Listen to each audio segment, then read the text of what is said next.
And now, The Money Show with Stephen Grootes on 702. Let's walk the talk. The Money Show with Stephen Grootes is brought to you by ABSA CIB, proud host of the 2024 Black Friday edition of the Africa Impact Matters series podcast. ABSA is an authorized FSP and registered credit provider. Good evening. Welcome to The Money Show tonight on a day on the JSE, probably going to be remembered for the listing of Boxer. I mean, in some ways, it's not just a story about Boxer. It's a story about Pick and Pay. It's a story about the retail sector. It's a story about sort of the cheap, more informal retail sector. It's also a story about the JSE, and I say that because they've had issues with people delisting. This is their 7th listing this year. Some optimism from the JSE that there'll be more companies listing next year. And of course, Boxer starting the day at 54 Rand a share, ending the day at 63 Rand 51, which shows you the demand. The opening shares, of course, were oversubscribed, so you would expect that. Does mean that it's more valuable than Pick and Pay. We'll speak to their CEO in just a moment about all of it. There's so many different stories within stories around Boxer. I think that's probably the best way to look at it. But it is kind of one of those moments where a whole lot of different things come together. Coffee prices up 70%. They're the highest in 30 years.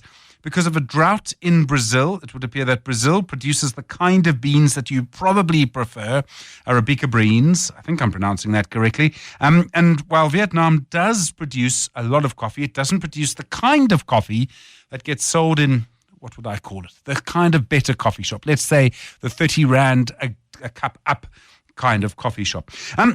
It's really, fascinating because you've also got Donald Trump's tariffs, the US president-elect, people talking about tariffs coming in. And I would just suggest this. Even someone as popular as Trump appears to be in the United States will not survive increasing the cost of a price of coffee.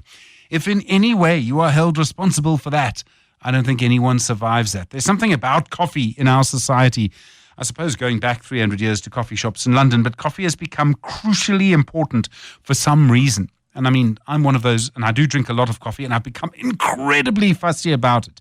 Slightly boring about how fussy I am about coffee. But still, coffee price is very high. And it does also tell you about what happens when certain climatic conditions, which may happen more often, affect certain growing areas around certain foods. So yeah, very, very important story. And then after 7 o'clock tonight, Ian Williamson, he's the group CEO at the Old Mutual, he used an interesting word. He said government needs to take, this is the word, gutsy decisions. I mean, brave decisions, really, about policy. I mean, my first thought was, I think he did write the article before Parks Tower took that decision yesterday, or, where it became public at least, that he was backing Vodacom in that court case against the Competition Tribunal, and of course, all of that story. Still, find it astonishing that an ANC minister is taking the side of a corporate against a regulator. You'd have to really, I've been scratching my head looking for examples of this happening before. I so far haven't been able to find one. I suppose the question really is, what kind of decisions need to be made first? And I'm sure made this point to you before, that in a coalition government, one of the problems you can have is that economic decisions, economic debates take place in the middle, and maybe we need something outside the middle. A little more radical, if you know what I mean. Well, I'd be very interested to hear from you, the impact of coffee and the coffee price on your life, the Boxer listing. Also, what are the gutsy decisions that government needs to take? Maybe they're about electricity, maybe they're about trade policy, maybe they're about tariffs. 011 883 0702 021 446 0567 and voice notes tonight on 072 702 1702. 702. Stephen is on The Money Show. 6 to 8 p.m. Well, a dramatic and important day, I think, for the JSE. The listing of the Boxer Group, its opening trade, saw 4 million shares trading hands. As a result, the value of the group went up from 54 Rand a share to around 62 Rand, ending the day at 63 Rand 51 cents, making Boxer bigger than its parent, or let me say more valuable than its parent, Pick and Pay, more valuable than Spar. It's part of several stories, though. It's the rise of low-cost retail stores, the stories of the problems of Pick and Pay as a group. But to a large extent, it's also about the rise of Boxer itself as a business. Marek Masojada is the CEO at Boxer. Marek, good evening. You've been with Boxer for 30 years. So from what it was in the 1990s to what it is now, listing on the JSE, a huge valuation. If I were you, I would have been a bit emotional at the listing this morning. Good evening, Stephen, and great to be with you tonight. Yeah, it's certainly been an incredible journey. The last 30 years. I started back in the early 90s, as you say. We were a small group of 5 stores operating up in northern KwaZulu-Natal, and so it's been a real journey of growth, of evolution, and just development of a brand, specifically focused on the value end of the market. And, whilst I know for many we haven't heard of us before, we are very popular amongst our consumer base. But certainly today was a culmination of the dream of some of our earlier shareholders back in the 90s, and, the day that the brand really sort of reaches its prime. So, yeah, thanks very much. It's been an exciting day. I'm sure. What's been the real strength over those 30 years? I mean, clearly you are tapping into a market that until recently, other formal supermarkets, other retail chains weren't, and you're closer to your market as a result. I think we've always, known who our customer is and been very clear about our offering. And everything we do is just really about bringing value to those customers. So it is a very competitive space, and we compete, against some of the biggest players in the market. So, it's not that it's a separate market. It's a very highly competitive market, and it's really the success has been about how we've developed a model that enables us to operate at such levels of efficiency that we can pass value back to our customers in the form of value when they come into our shops.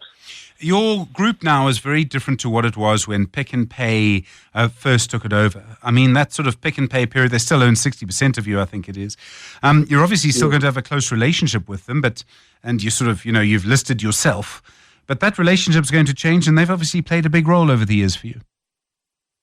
I think, when we joined the Pick n Pay group back in 2002, a decision was made at that time to really let Boxer continue on as an independent business that it had been, prior to that acquisition. So Boxer's really developed on its own path, and Pick n Pay, whilst, being our biggest supporters along the way, and certainly we dipped in and took whatever positives we could out of our parent, but we really were very careful to, carry on our own path.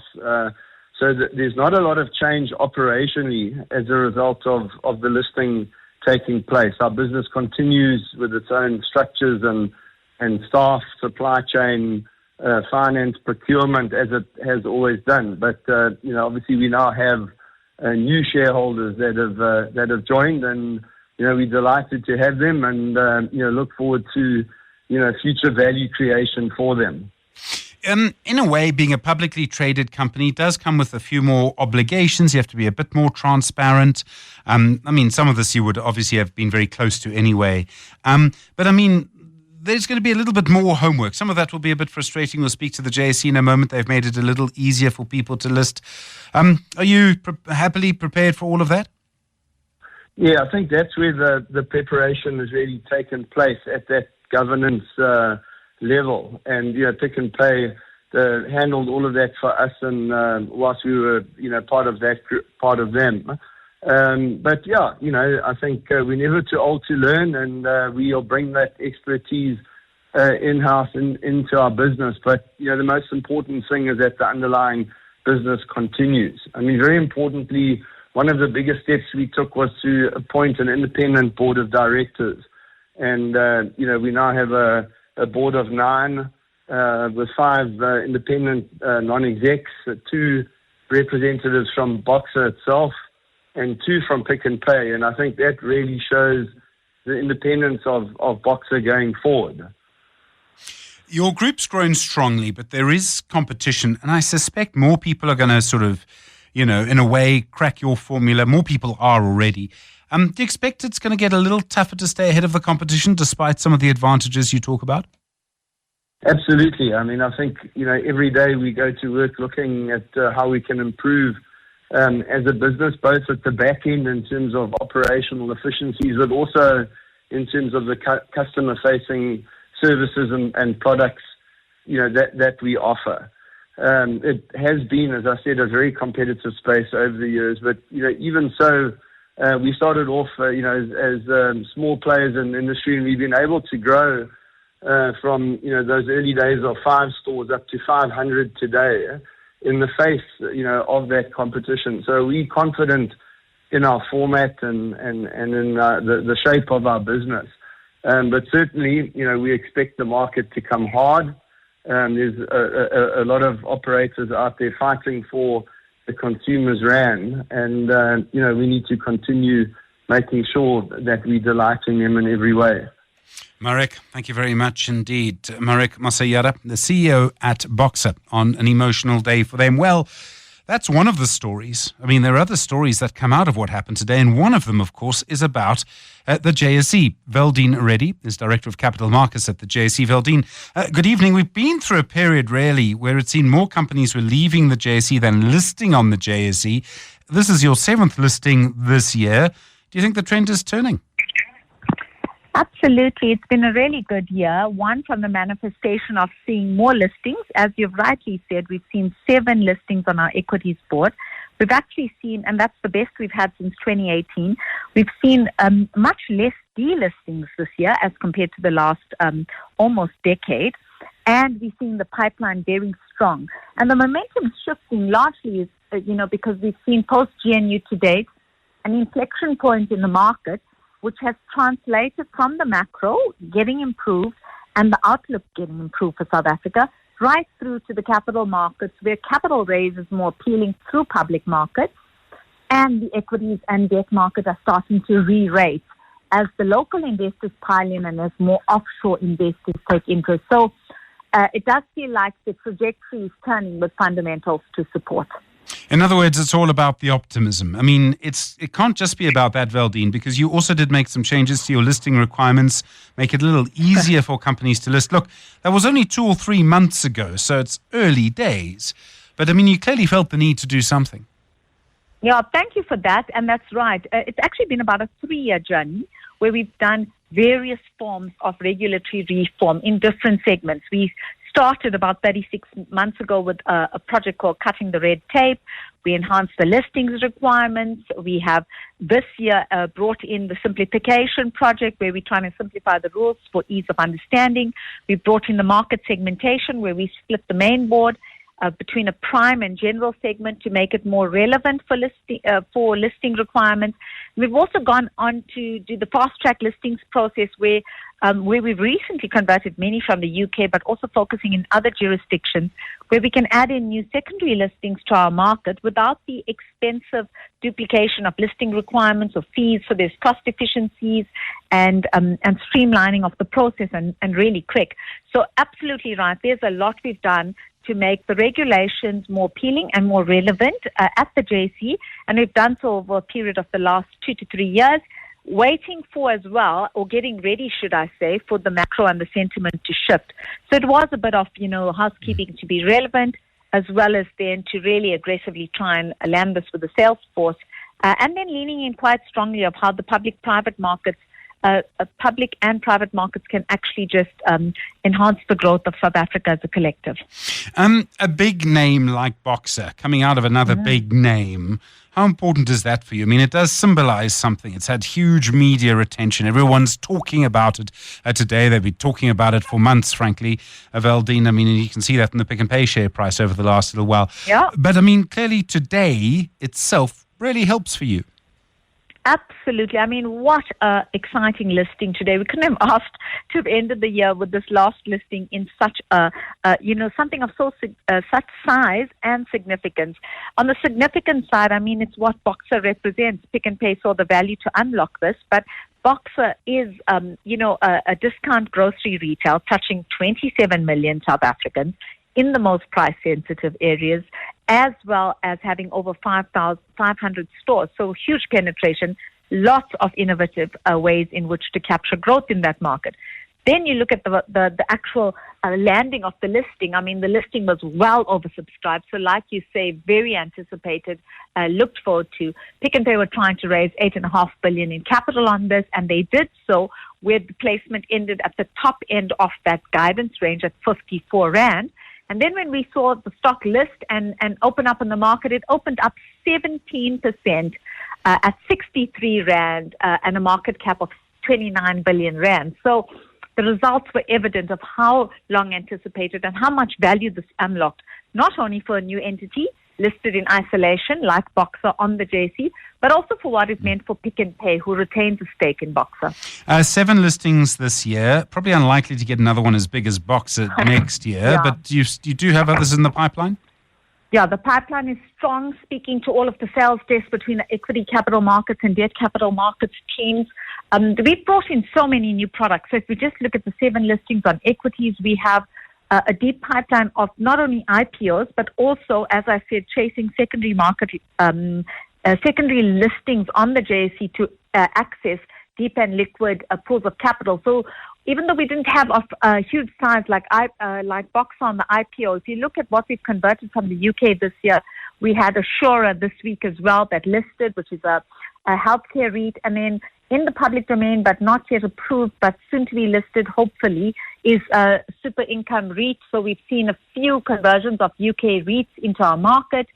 We've seen a burgeoning of actively managed certificates and actively managed ETFs listed on the JSE this year. And in addition to that, we've also had growth in the debt market, and in particular, the sustainability bond segment has seen 27 issuances this year. So capital raise, and even the secondary capital market of capital raise has been at a peak this year over probably the last decade. So we've seen lots of demand across the products from capital raise as well as secondary market trading at the JSE. Valdine Reddy, thanks very much indeed, Director of Capital Markets at the JSE. Well, of course, this really does suggest that there are big changes afoot. It's not entirely that easy, though. Yes, there's a lot more optimism and sentiment. The sentiment seems to have changed around what's happening in the country, around the economy. But there is action required. In about 45 minutes or so from now, you'll hear Ian Williamson, the CEO, the group CEO at Old Mutual. He'll be talking about what needs to happen, the gutsy decisions government needs to make to translate that optimism into something tangible. The Money Show. The markets. Graham Corner from the Corner Perspective now. Graham, good evening. Obviously, the Boxer listing in some ways the story of the day. Do you buy the hype from the JSE that it really is about to see a flood of new listings? Good evening, Stephen. I'm not entirely sure. It would be great because, I think for a lot of investors, we feel like a polar bear on a shrinking ice cap because the market really, I think on average, have lost about 25 listings over the last few years for almost consistently. So it's great to have companies coming to market. If we have to be honest, though, I think this is less about a desire to list and more a need for Pick n Pay, obviously, to cement an NAV, create a bit of cash, and strengthen the balance sheet. But, that's just me being grumpy. On balance of arguments, I don't think we're going to see a flood of listings, but it'd be wonderful if I was proven incorrect and we suddenly had a lot more choice in the JSE. Grumpiness is encouraged on the Money Show, Graham. Global stocks generally down. Obviously, US markets are really closed today. But most of the things that seem to be happening on the JSE, most of the stocks that are down are sort of international stocks. You've suggested the South African shares are actually doing quite nicely comparatively. Yeah, Stephen, I mean, if I look at where the real weakness was, and let's put it in context, basically all the major indices, all share, top 40, SWIX, all of them down about 0.4%. Interestingly enough, what you'd call the local economy stocks, so local industrials, telecoms, banks, listed property, even small caps, mid caps, they were down, but ever so slightly. The real weakness was thanks to the global heavies, Anglo-American, maybe Richemont, Naspers. So it's almost, if you look over the last few weeks, Stephen, it's been a case of local is lacquer. At least, the stocks we hold for clients and that we hold in our fund, many of them, even when you're seeing significant volatility, maybe in an Anglos or a Naspers or Richmond, a lot of these holdings that we have for clients, the big banks and the TFGs and the CUPs, they show a little bit of weakness, but they've been there or thereabouts for quite a while. And you get the feeling that on those down days, there's actually a fair amount of buying interest. So I don't know. I get the sense that maybe some other people are sort of following our lunatic mindset and saying, well, focus on good quality local businesses. Of course, we hold, the internationals as well. But, there's a lot of value in a lot of the local economy stocks. And you get the feeling that I think a lot of people are starting to see value there. And there's almost an underpin. So even when there's weakness on a day, like today, you see quite a few of the smaller mid-cap kind of companies actually holding up or even posting small gains. It's fascinating because everyone's talking about the change in sentiment in South Africa, but in most places, people are probably talking about Trump's tariffs and issues with the Chinese economy. I mean, the sentiment's going in the opposite direction. Yeah, I think it's a very noisy time, and of course now today our market fairly quiet, of course, with the Thanksgiving holidays, and also everybody's trying to get their head around Trumponomics and whether these threats of significant tariffs on Canada and Mexico as well as China are going to play out, and obviously what that also means for Europe. So I think everybody a little bit on tenterhooks at the moment and trying to think, is this just posturing or is this real? So generally I think markets are a little bit circumspect. I think if you look at the U.S. valuations, particularly if you look at, say, at the tech sector, which is underpinning the S&P 500 in large part, looking a little bit stretched. So I think markets, it's really grappling for direction. And although most of us will sort of be putting our slops on and heading off on holidays in a couple of weeks' time, of course, the rest of the world don't shut down as we do over December and early January. But I get the feeling that markets are grappling for direction, and there's definitely, I think, an anxiety around what we're actually going to see out of Trump, because you're seeing quite a few market commentators and renowned economists warning about the inflation impact. And as long as Jerome Powell sits, at the head of the Fed, and their Fed, effectively like our MPC, remains vigilant, that could sort of put the cat amongst the pigeons from an interest rate outlook point of view. So, it's just a little bit of angst around in global markets. But we are somewhat, as I said, somewhat shielded because local economy stocks seem to be holding up quite well. Graham Corner from the Corner Perspective, really appreciate it. Thank you very much indeed. Bringing the time to 6:30. The Money Show on 702. Monday to Friday, 6 to 8 p.m. Good evening. Good to have you along with us this evening on 011 883 0702 021 446 0567. If you pay any attention to what Warren Ingram tells you on personal finance every Tuesday evening, I'm hoping you've been taking note of how much you pay every time you buy a coffee. And the price that you pay for coffee has been going up.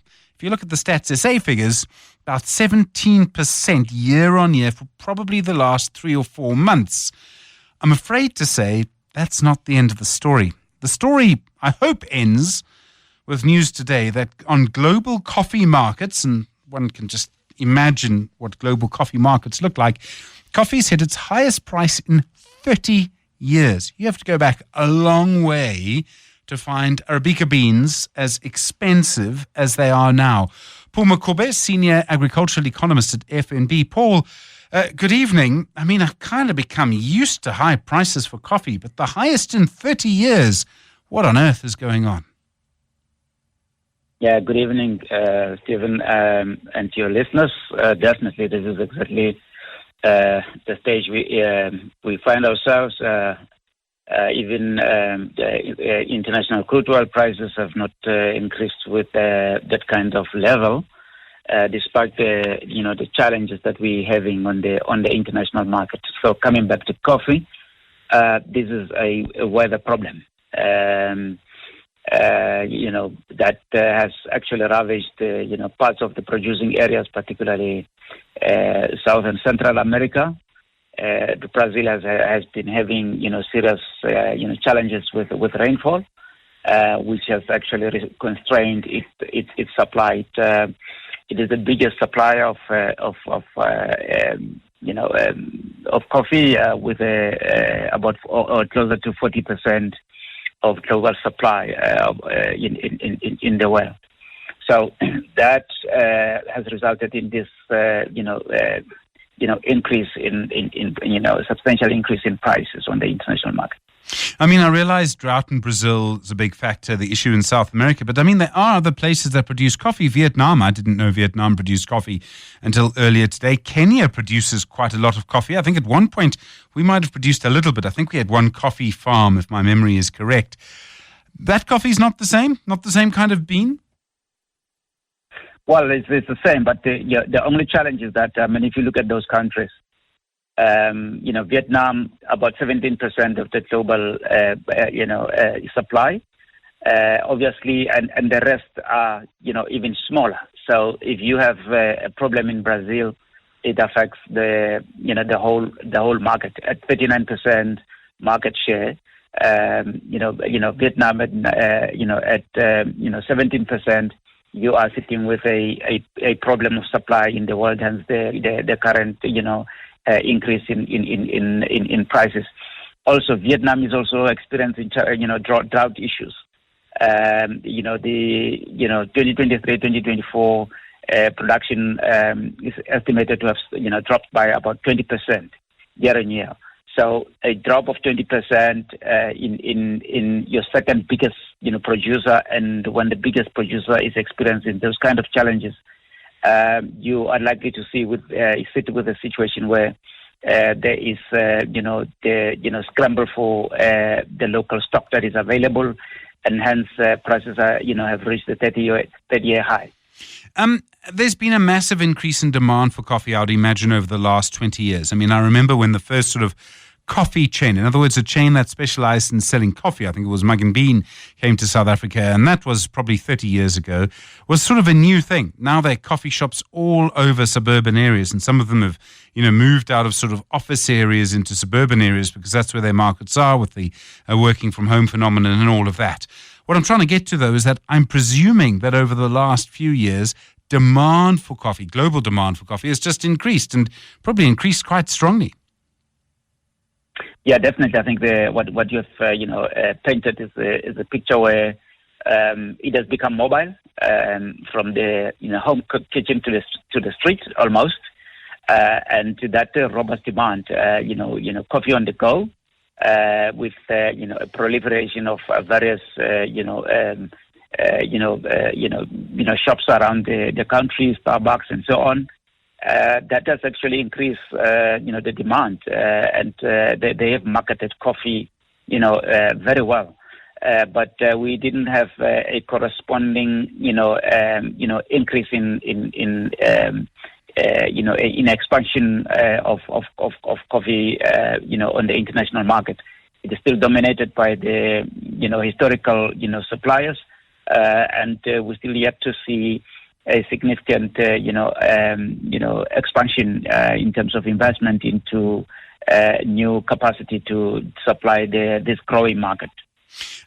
Coffee, as you say, largely grown in South America, Brazil, the biggest producer. And it is entirely possible that the US President-elect Donald Trump decides to actually impose some tariffs on South America. Now, I think Trump can survive many things. I don't know if he'll survive, and I made this point at the start of the show, I don't know if he'll survive being held responsible for making coffee more expensive in the United States. But could coffee be a victim of any kind of global trade war, or just increased tariffs more generally on South America?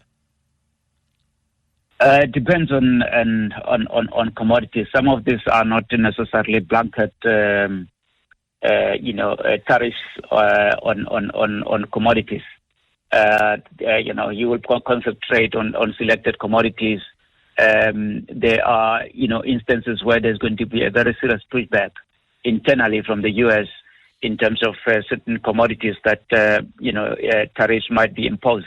One goes back to, the situation with China, where, in the previous case where there was a tariff issue, and pork was involved, and the pork producers in the U.S., mounted a massive, campaign to get their product back into the Chinese market.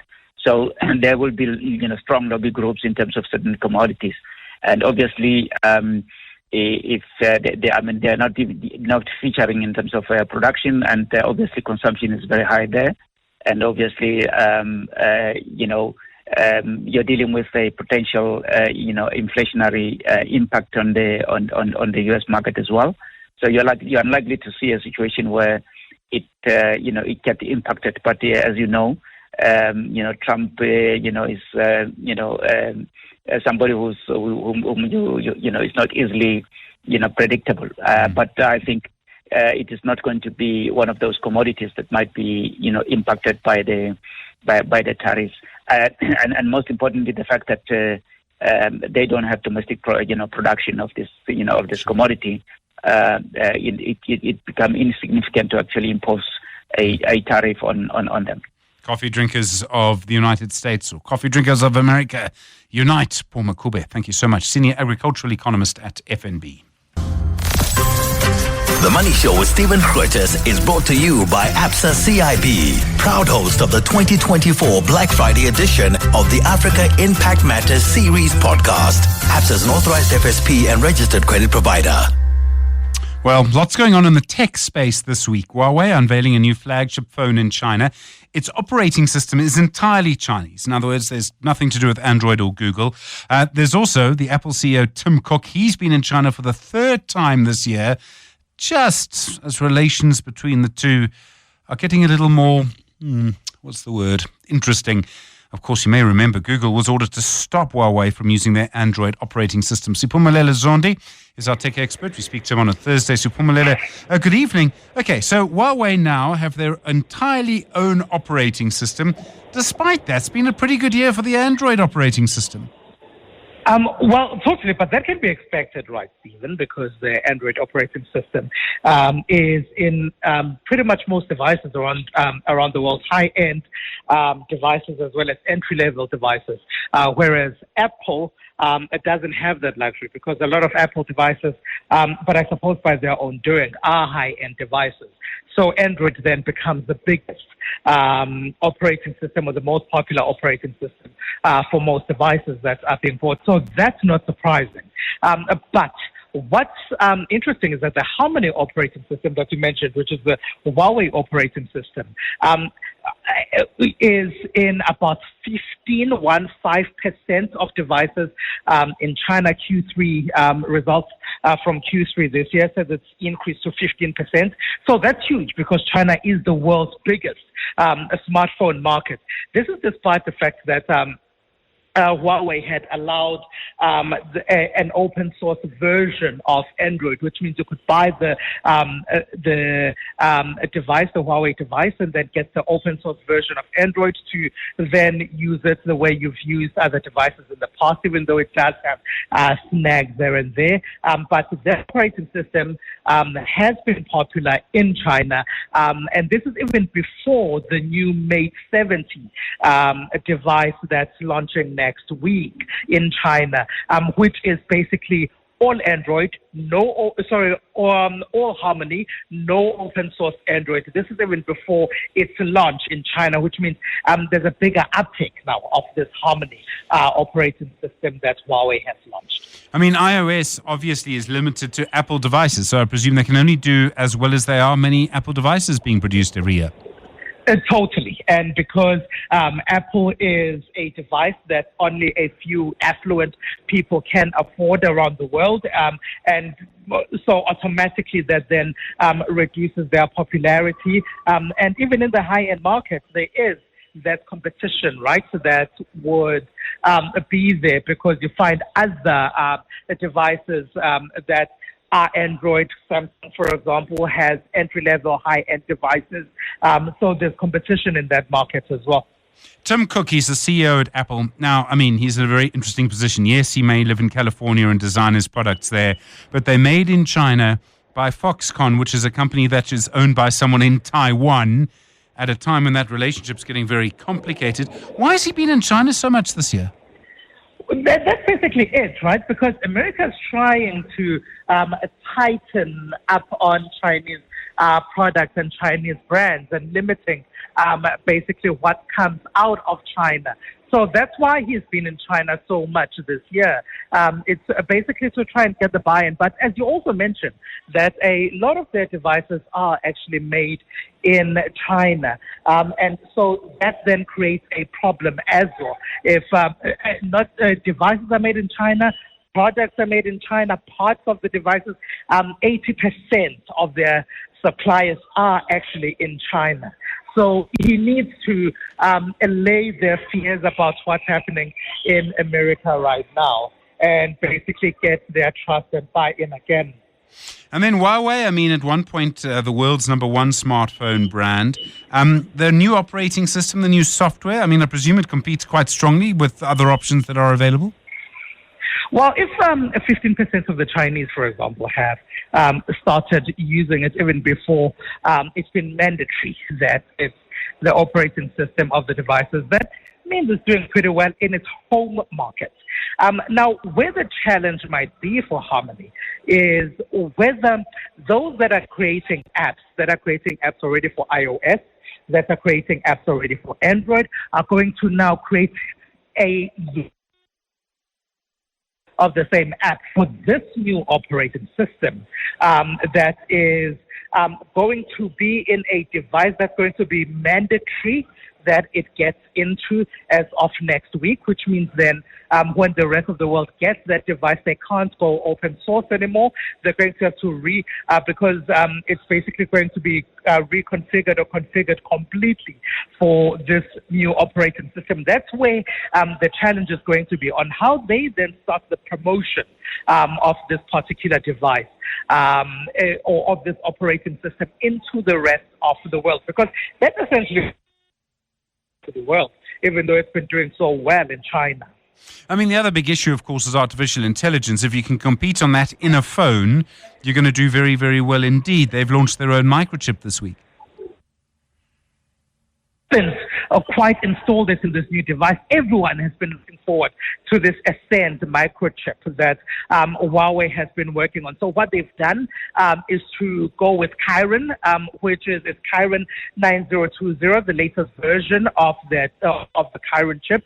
They've been using Kirin for the last couple of devices since there were issues with NVIDIA, for example, in the United States of America. Now NVIDIA is preferred for most AI devices around the world, simply because of how it functions and the fact that it can process a lot of data, a lot of information pretty quickly. The fact that they haven't, because the expectation was that Ascend was going to be in this new device that's launching with Harmony next week, but it's not, which means that there are problems with the new chipset that Huawei was planning to launch. Hence, they are going with Kirin. Kirin is still pretty good. It's still processes AI products pretty quickly. But what the Chinese have now done with Apple in China is that they have said that they cannot launch their AI software, Apple Intelligence, unless they work with Chinese companies and Chinese product makers. So they've also created a snag for Apple in China, as we know that they've hit a snag in the rest of the world because of what the American government has done. Siphumelele Zondi, thank you, our tech expert. We speak to him every Thursday. Really do appreciate the time. It does show you, of course, how, and we all know this, the tech world's become so caught up in sort of geopolitics, a very difficult situation for the people who manage it. Also, though, a sign of globalization, and that's really what's driven the tech revolution, I suppose, is globalization. In a moment, we'll speak to Ian Williamson. He's the group CEO at Old Mutual, about the gutsy decisions he says that our government needs to make, and then everything you need to know about an initial public offering. In other words, what happens when you first list on the stock exchange like Boxer did today. That's your investment school this evening from 7:30. Glad you're with us on The Money Show. Good evening, 7 o'clock. And now, The Money Show with Stephen Grootes on 702. Let's walk the talk. The Money Show with Stephen Grootes is brought to you by Absa CIB, proud host of the 2024 Black Friday edition of the Africa Impact Matters series podcast. Absa is an authorized FSP and registered credit provider. Good evening.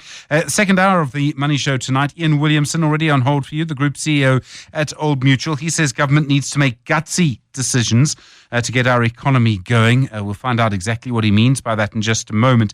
Also, as we head into the festive season, I mean, sort of, kind of a week from now, you'll see some people beginning to, I suppose, skive off down a highway with a big trailer or something behind their car.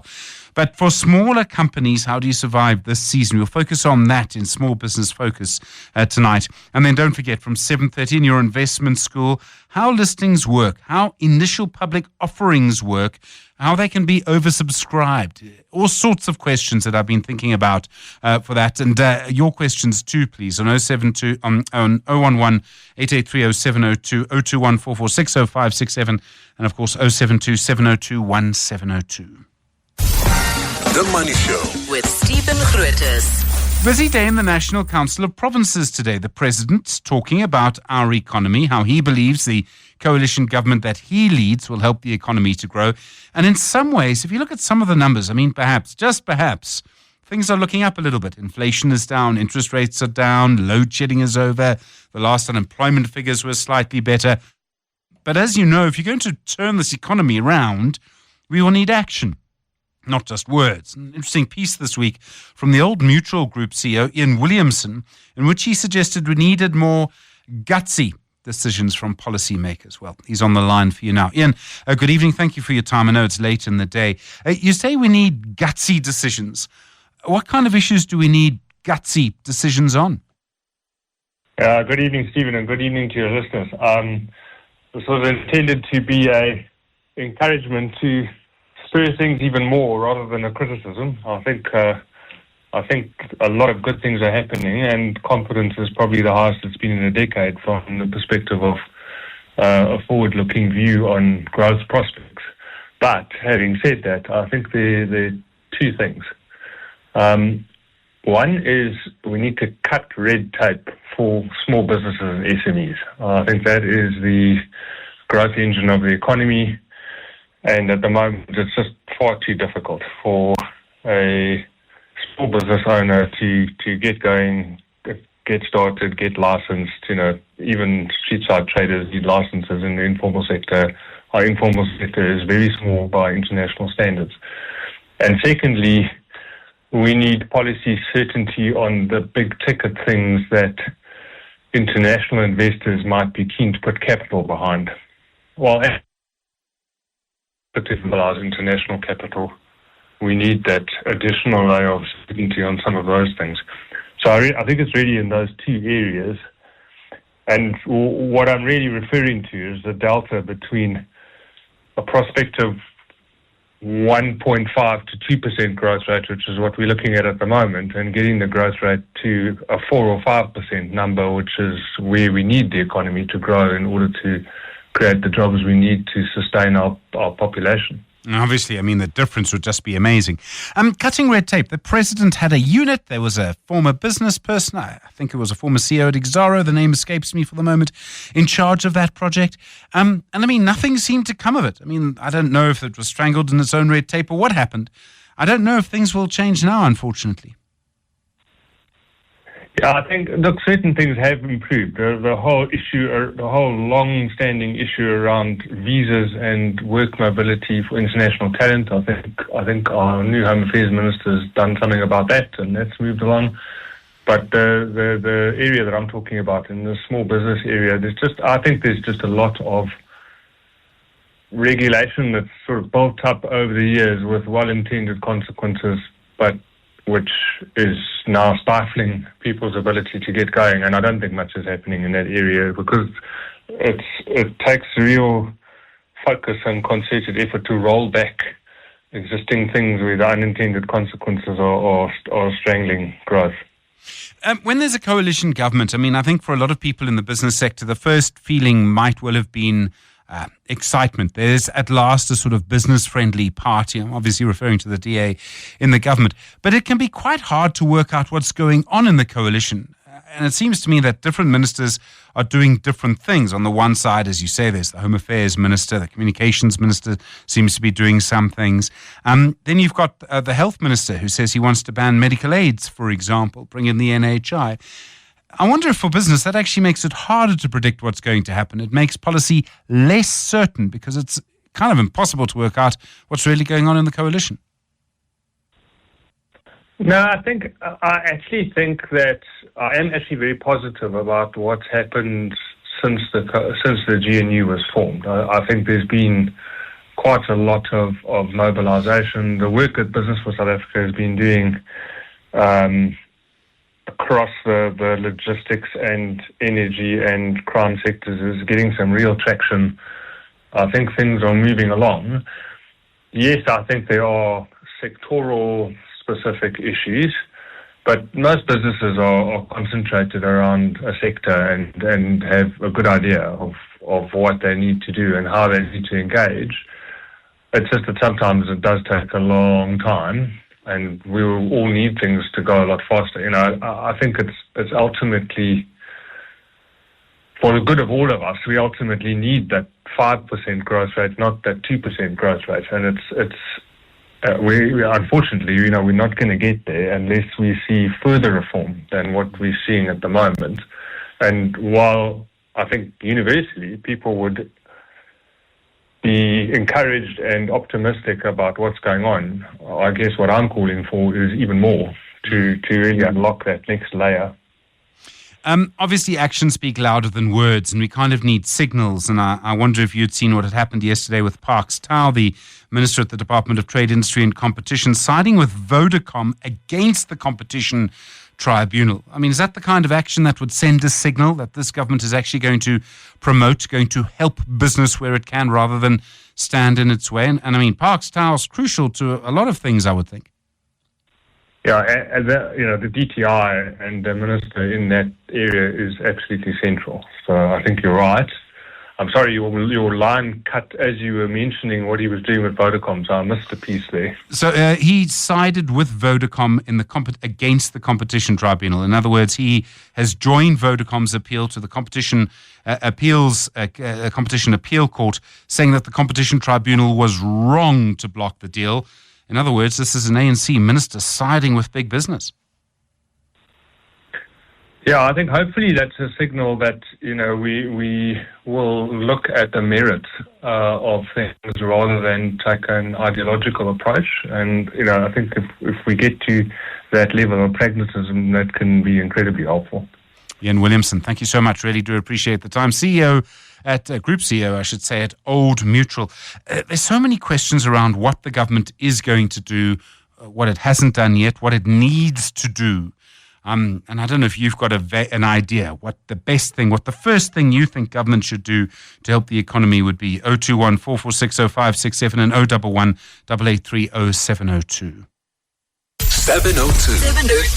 Stephen is on X. At Stephen Grootes. Small Business Focus is brought to you by Capitec. No matter the size of your business, Capitec's got you. So, okay, holiday season's coming up.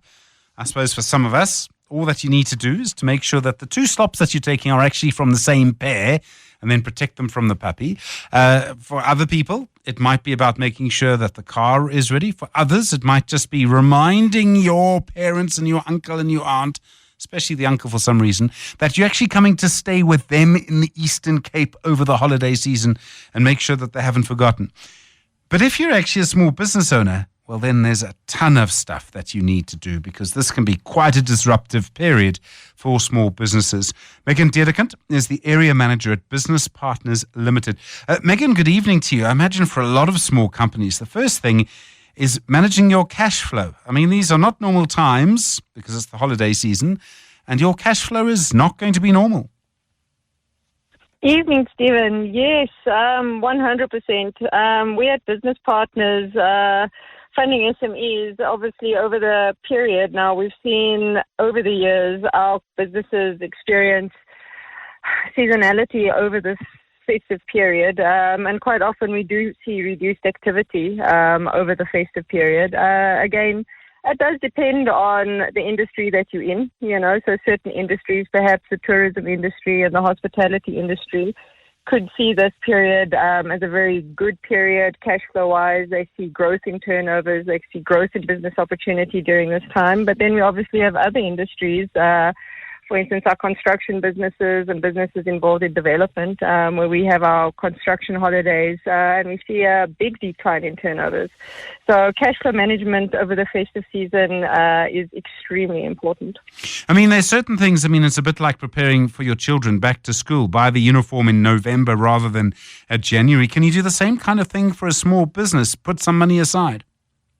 100%. Again, it's something that we try as far as possible at business partners to advocate with our clients, try to prep, try to be prepared for seasonality in your business, build up those financial buffers, put them in place to prevent any unnecessary stress or problems in your business. We always say specifically staff salaries, certain fixed operational costs, and even your inventory, stockpiling, so that you can be ready for the January rush, can give you a massive competitive advantage if you're ready. Nothing better than sort of celebrating Christmas knowing you sorted for January.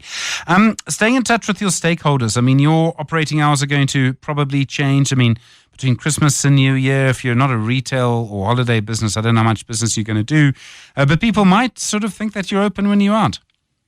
Yeah. No, again, we have always indicated clear communication is key.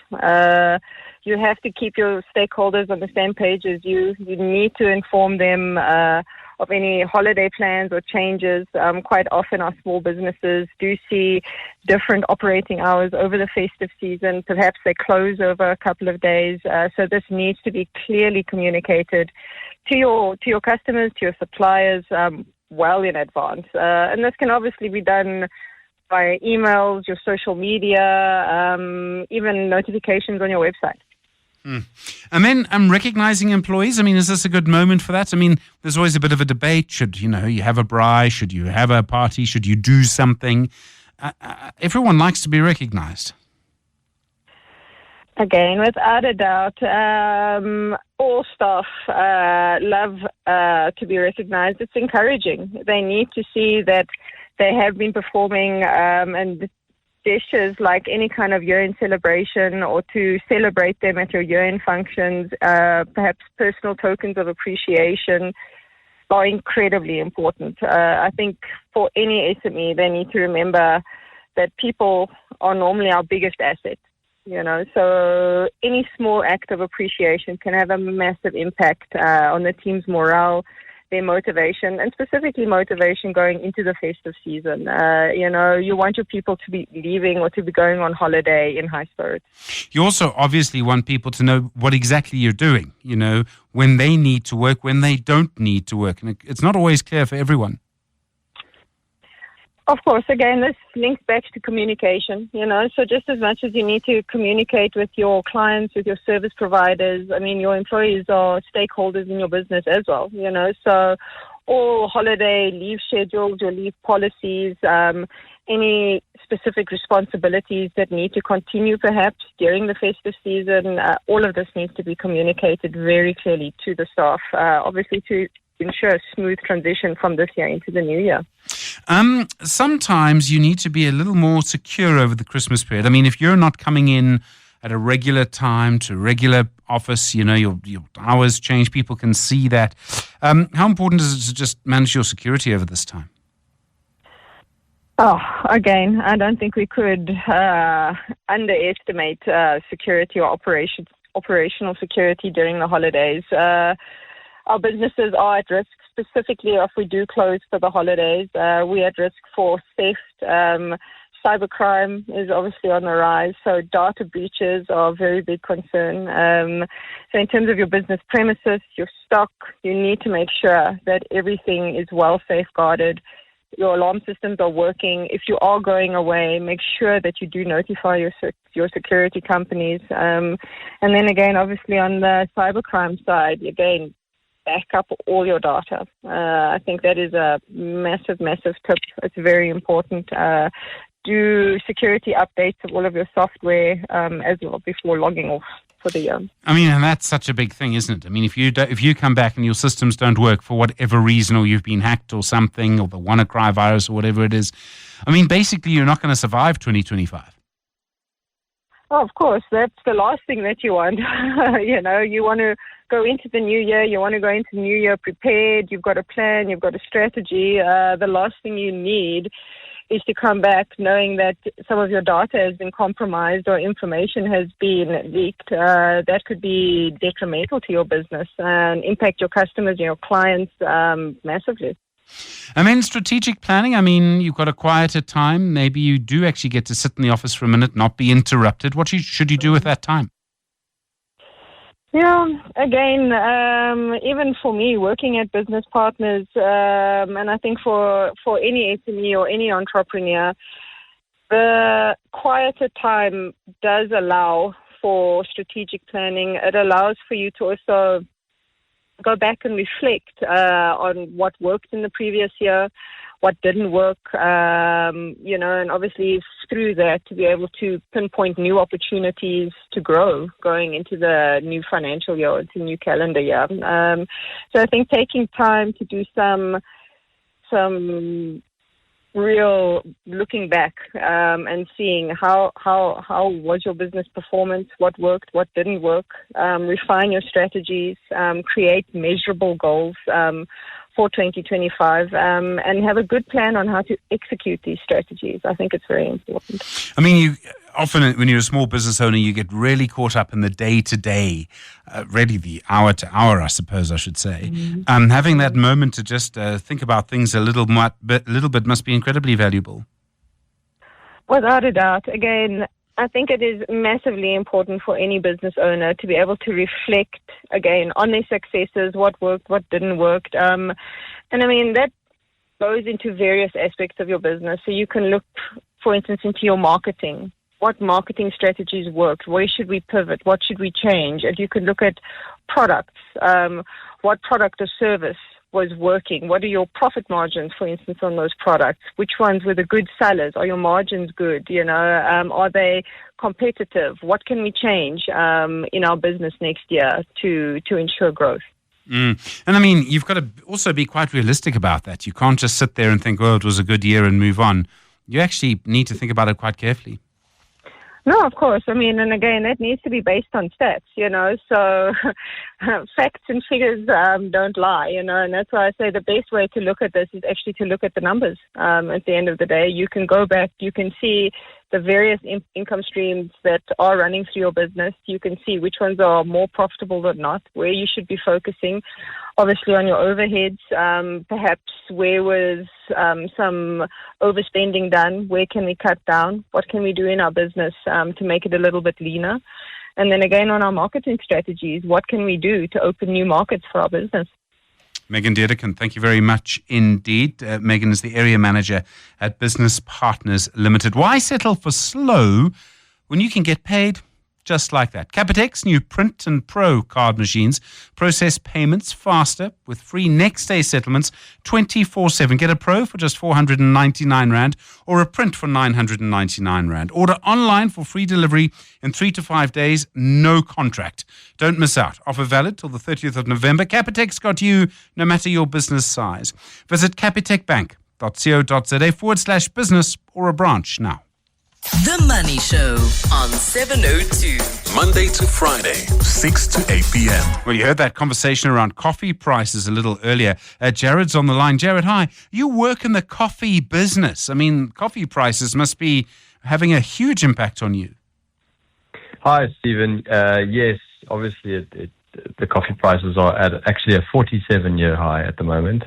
The last time we saw these prices, yes, was 1977.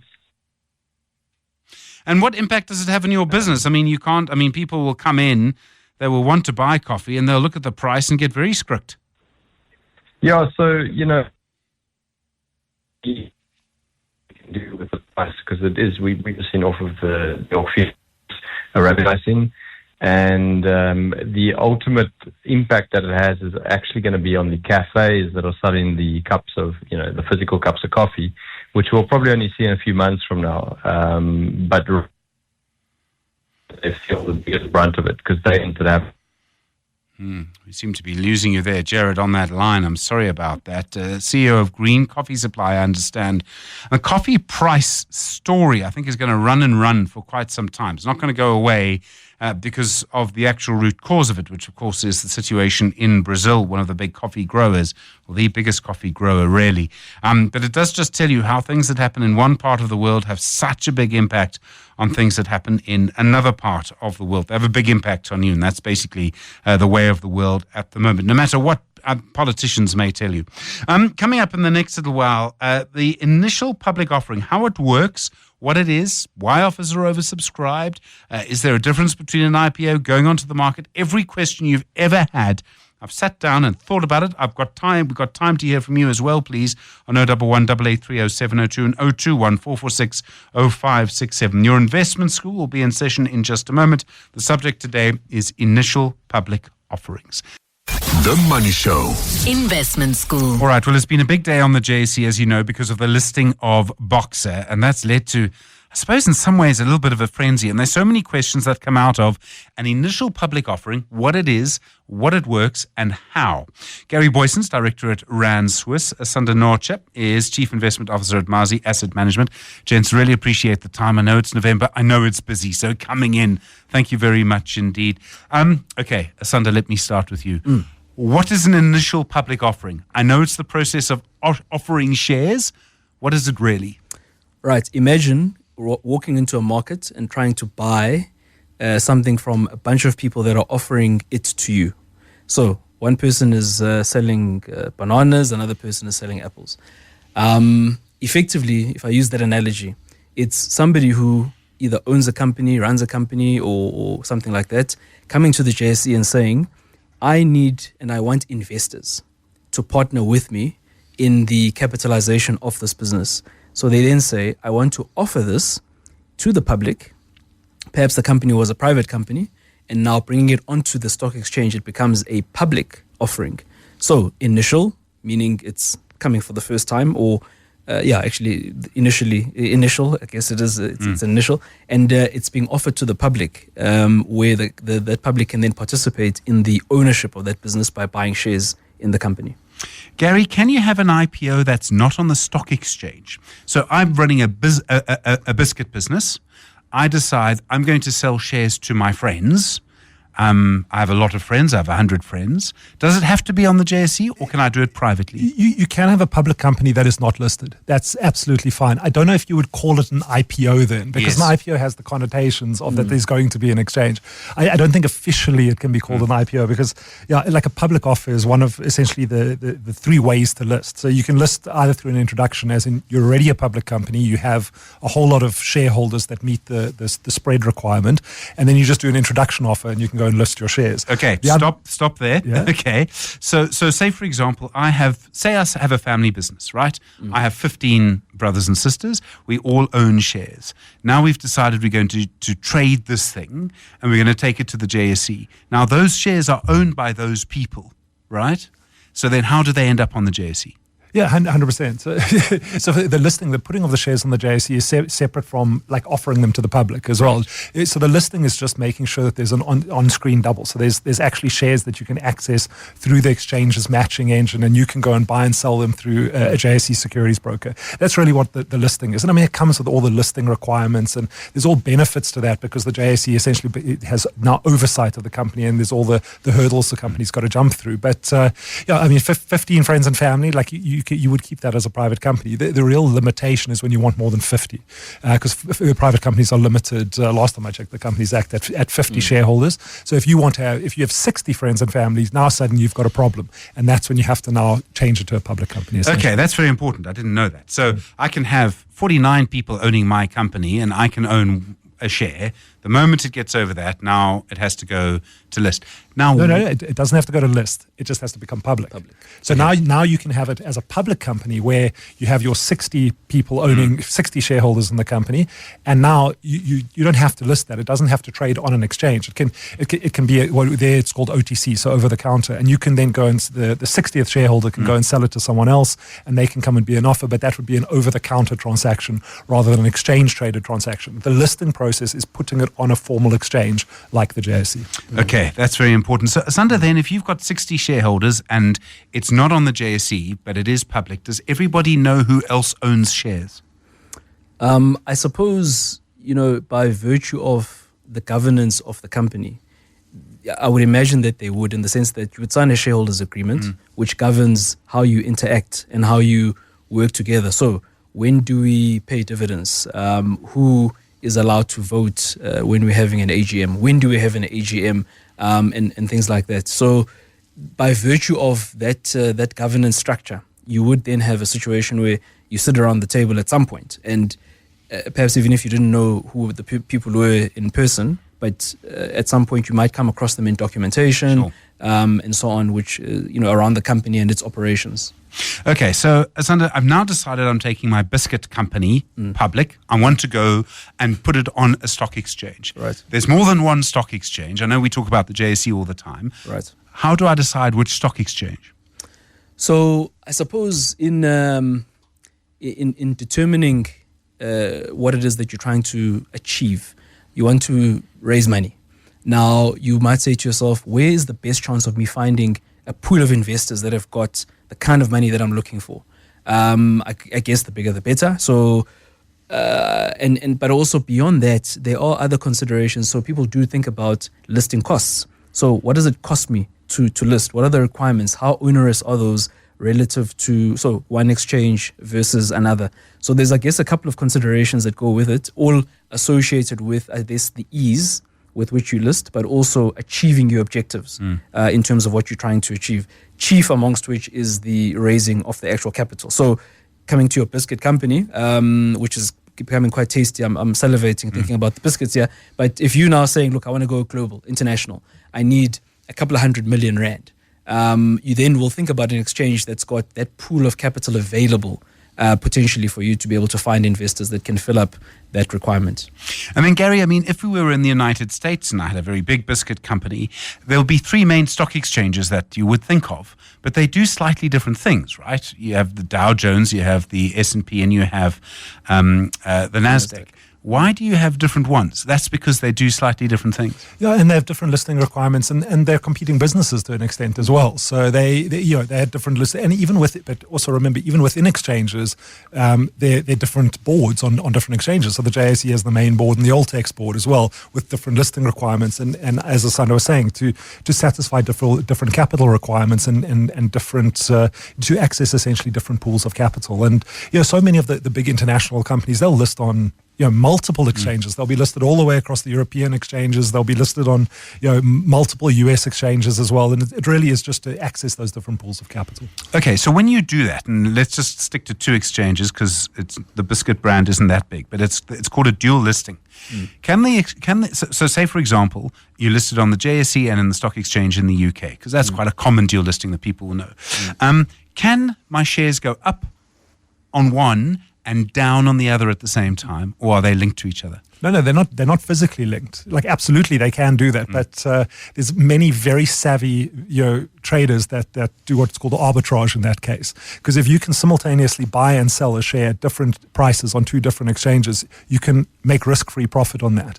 I sat on a trading desk that literally did that all day long on the South African dual listeds. And once they push out 2 or 3 rand, and you can cover your costs, you'll sell the expensive one, buy the cheap one, and you will make risk-free money for that. And naturally, the mechanics of markets are when you keep selling the expensive one and keep buying the cheaper one, the share prices move back in line. So it's very unusual to see that. And there's normally, if you do see a mispricing like that, there's normally an actual impediment, like either from a regulation or something like that. So there were huge mispricings. I think it was on Old Mutual a little while ago between the Zimbabwean exchange and South Africa. And it was, you really had these two shares trading at totally different values. And everyone was like, can I buy here and transfer them to there and then sell them there? And there was a real arbitrage opportunity. A lot of people are seeing that in the crypto markets at the moment as well. So where there was the Bitcoin arb, they used to call it, and Bitcoin in South Africa would trade at a different price from some of the Bitcoin exchanges that you could get in Europe, and you could essentially make risk-free money with what's called the arb. Okay. So, Asanda, I'm now at the point where I've decided I'm going to list on the JSE, right? I'm going to do what Boxer did today. There's a public offer first, or there's a something first, because it's always oversubscribed. What is that? So in the process now of doing this IPO business, you then need to go and effectively find investors or solicit and get people to come in and say, look, I'm interested in buying these shares. This is now prior to it being actually So listed. I don't go to the JSE first. I don't suddenly list. I actually need people to own the shares first. Well, you need people to I guess, indicate interest in buying the shares. Because as you go along the process, you'll announce and say, look, guys, this is what I want to do. So you issue a circular or documentation that relates to that listing. Then that particular company may engage market participants, so brokers and so on, to then say, look, in your client base, please find me people that are interested. So that then starts this whole frenzy around trying to effectively fill the book, as they call it, and maybe to then extend into your question to, how do things get oversubscribed? So I've got shares worth 100,000 Rand. Now, for whatever reason, everybody wants to buy these shares, but the money chasing the 100,000 exceeds the 100,000. And that's just because more than 100,000 worth of investors are interested in buying the thing. So that would then be the oversubscribed, sort of moniker that you'd hear. I think a word on that in this particular case, in South Africa, we are becoming and have, I think for a long time, we've been very bad at investing. And we don't provide a fertile and conducive environment for people to come and raise capital in this market. So for entrepreneurs to come and do initial public offerings. In the US, this is what happens all the time. People raise money. And I think in South Africa, we're quite conservative in terms of how we invest. And it's really something that we need to counsel ourselves out of it, because by virtue of not doing that, we don't have new ideas coming on. So when a boxer does list, it's an absolute stampede. It's like the migration in the thing. What's it in East Africa? Everybody wants to get a piece of it because nobody wants to get left behind, and it's a new latest thing. But it's actually just a consequence of a lot of money chasing this one singular opportunity. Okay, so if you've got 100,000, you've got shares worth 100,000 Rand and 200,000 people. So it's twice oversubscribed, right? Does that mean half of those people don't get shares? Okay, this is where it gets murky and uncertain, to be honest with you. Because whilst one may think that it's a democratic process, it may not necessarily be a democratic process. Because Shock. Who decides? Yes. Who gets the shares? So there's all sorts of considerations. Essentially, if we get to the heart of it or to the basics of it, it's the people who own the company who are selling it to other people. So they actually can choose who they want to sell to. Now, some companies will say, look, we don't want people who are going to buy the shares today, sell them tomorrow. We want people who are interested in being long-term investors, and so we'll be selective in terms of who we allocate the shares to. We don't want people who, hot money, who are going to maybe sort of, let's say, what you would perceive to be people who are not long-term holders, because we want to have constructive long-term shareholders who are supportive of the business. When we need more money, we know that they're going to be there. So then that maybe comes into that thinking as far as how the shares get allocated. So it's not a given that it's 100 to 200, so it's actually half. You may find that some people get their full allocation, what they ask for. Other people don't get. Other people get a percentage. And that's really all dependent on how the people who are selling the shares, how they view the world and how they see the allocation. So that's an important point that you've made, Asana, that it's not entirely democratic. But Gary, when you start this, does everybody who could be interested have to be told? Is it like a SENS announcement, where everyone who could be involved, or can there be insider trading?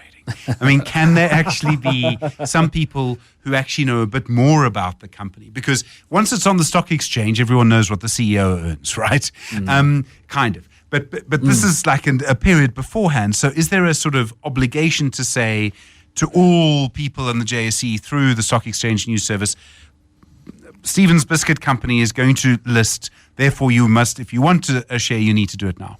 Yes, it's not as ominous as you may make it seem. So you can, as I said, you can do a public offer where you offer it to everyone, but you can also do a private placement. So if you choose to say, I want to raise capital, but I actually don't want to give this to everyone, I'm just going to give it to a select group of asset managers, and I'm going to pick them. That's totally legitimate. It's not insider trading, as in going to give them this information and they're going to be able to front run retail investors or anything like that. So it's quite done, and no one would really be hurt by that, other than potentially smaller investors might not have the opportunity to get the share until it's in the secondary market and they can trade it.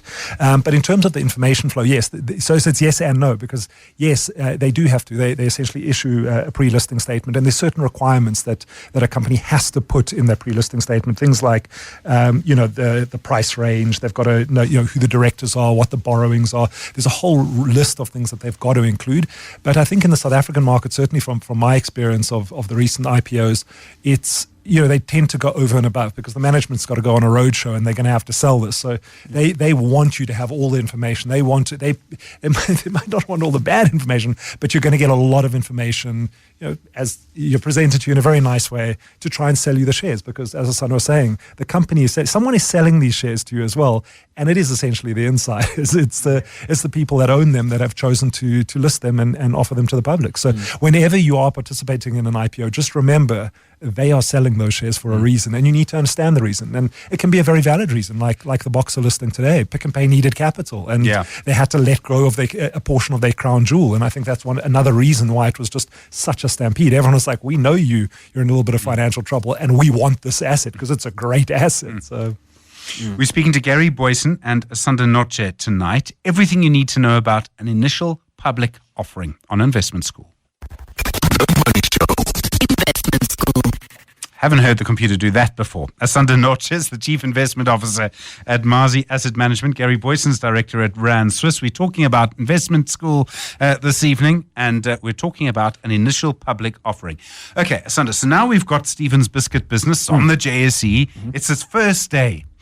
Now, from the moment that those shares trade, there's no kind of preliminary period or anything. Once they trade, right? There's no special protection. That's it. That's it. You're good to go. Open to market forces, supply and demand factors apply. So essentially, if we use the Boxer example, there's a price at which the company, effectively commences listing. So they offer it at 54 Rand. 54 Rand, yeah. You'll then have a situation where, I suppose, in the case where it's oversubscribed, if we were to kind of use the situation, there are more people who wanted the shares and didn't get. So all of a sudden you have somebody who says, listen, I'm willing to pay 55 Rand. And then there's somebody who bought at 54 who says, well, actually, I wouldn't mind making it back quickly. And then they sell. And so the price clears at 55. Then another person says, well, shucks, this thing is moving. I'll offer 57 Rand. Then it's somebody else who says, well, I bought mine at 55. I can make a quick 2 Rand. I'm going to sell it at 57. Then all of a sudden it's 57. And so it goes. So that's kind of then, I guess, the supply demand in action and the trading of the shares. But yeah, you list, you're off to the races, as it were. And off you go. So Gary, what happened with Boxer this morning, as I understand the graph in front of me, and there's a reason why I didn't do this at university, but it started at 54. Literally as the market opened, it's a vertical line. It gets to, I think it was 63.51, and it pretty much stayed there the rest of the day. Is that quite common for an IPO? It's that's where the equilibrium was, and now people wait and see what happens tomorrow. It was actually quite choppy today. So I actually watched the IPO at the exchange, and there's a thing called an extended auction, and I mean it got almost a little bit embarrassing, because it was like there was just so much demand for that first trade. It uncrossed that. We call it uncrossing when all the buys and sells match off in the opening auction of the JSE. That's called uncrossing, and they're trying to find the fair price on if we can, and what they actually try and do is maximize volume. So they're saying all these guys are trying to buy it, all these guys are trying to sell it, and they've got an algorithm that calculates what your M price is or your indicative price. So it uncrossed at 63.01, and that was the first trade, and it was a huge first trade, but it was so difficult for the algorithm to calculate this. There was about a 5-minute delayed auction, and the speaker that was kind of explaining it on the screen was like, I've run out of things to say and we still haven't uncrossed. This hasn't traded yet, but it'll trade in a minute or two, and then we uncrossed. And like I said, 62. It traded up to I think it was above 65. Came back to about finish at 63. But there was a decent volume traded on the stock, and that's not always the case. Absolutely not. So we've had a couple of listings. One that I just won't forget was when psilocybin listed earlier this year, and they brought all the marijuana plants onto the floor of the exchange. But they were listing. It was an Alltex listing, so the scale of the capital raise was very small, and it kind of opened and just no one traded. It just sat there for 4 or 5 hours before the first trade went through. So it also, like I said, it depends on it's a natural market. It's not an artificial market. So there has to be actual people buying and selling. If there's not a lot of interest to actually buy and sell the shares, it will just sit there for the day. Sure. Very quickly, Asanda, delisting. So now you want to actually tired of the biscuit business on the JSE, and you want to take it off. Someone has to buy all the shares, right? And we could see this happen. DSTV or other things, we could see this happen. So how you have to buy all the shares to do it? Yeah. So maybe another example would be a business that's maybe not trading at the price that whether the biggest shareholder of it thinks, or even management for that matter, thinks is the correct value. So they might then do, maybe in the management case, a management buyout. Yeah. So they then go and say, look, we've got all this money. We're quite happy to buy it off the other shareholders, and want to take it private. And so they can do that. And so they delist the company. But correct, somebody has to buy those shares and then actually formally delist the company thereafter. And when people know you're going to do that, obviously the price goes up. Yes. In offering the people that are holding the shares a price, you do need to entice them. So if it's trading at 55 Rand, just for example, to offer them 55 Rand, there's no incentive. So typically you do find that if a management team feels that, the 55, its actual value is 100, they're willing to offer you 65. Yeah. Because they still think there's a bit that they can make from delisting the company and realizing full value potentially over time. And then, Gary, very quickly, when you're trading on the JSE, you're forced to be quite transparent. People can see the value. They know what's happening to you. And that is, in a way, why a stock exchange works so well in so many different places. Yeah, absolutely. Yeah, so I think the transparency is absolutely key. When you're dealing with private equity, so the biscuit business, that's friends and family. Stephen's probably running his own expenses through this business. You have no idea. He's doing all sorts of dodgy kind of accounting in there, and there's no transparency for your friend three blocks down to actually go, is everything fine, Stephen? Yeah, it's fine. And there's no regulator saying, actually, Stephen, when your earnings are going to be down by more than 20%, you need to issue a SENS announcement and let everyone know, so that there's an understanding around the company. And there's all, even the auditors, everything has different requirements when it's listed, and they're more onerous. So it's really in place to protect public investors that aren't in a position to understand it as well as the insiders of the company. I really enjoyed the last half hour. Thank you very much indeed. Gary Boyson, Director at Rand Swiss, Asanda Norje, Chief Investment Officer at Amazi Asset Management.